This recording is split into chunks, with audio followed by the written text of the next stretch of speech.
Hi, in today's tutorial I'm going to show you how to buy EPO or IPO on Webull application. So first of all, of course, you would like to go and download Webull application on your phone. If you do have that, cool. If you don't, you would like to go and download it through Play Store if you're using an Android, App Store if you're using an iPhone, or any other store you could be possibly using. Then you would like to go and open the application, then sign up to create your account. Of course, if it's your first time opening the application, you would like to create your account. If you already have an account, just log into your account, and let's just get straight into this tutorial.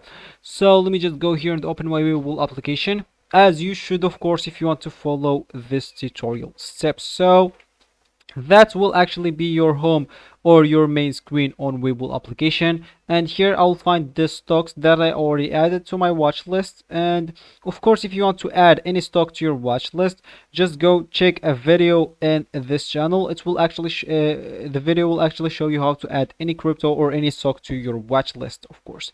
So let's say, as an example, and as we said, let's just back to the idea of the video. So to buy IPO or EPO stocks on Webull, you must have at least $1 already on your account.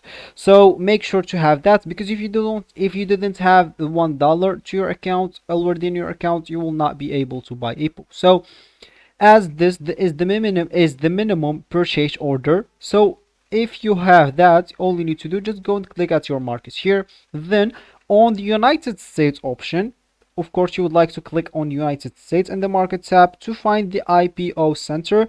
Then all you need to do here, just choose your stocks that you are interested on, then select your order, and you'll be actually good to go. So here, choose whatever you want, and that will be actually for this tutorial. I hope you guys like it. Thank you guys for watching, and goodbye.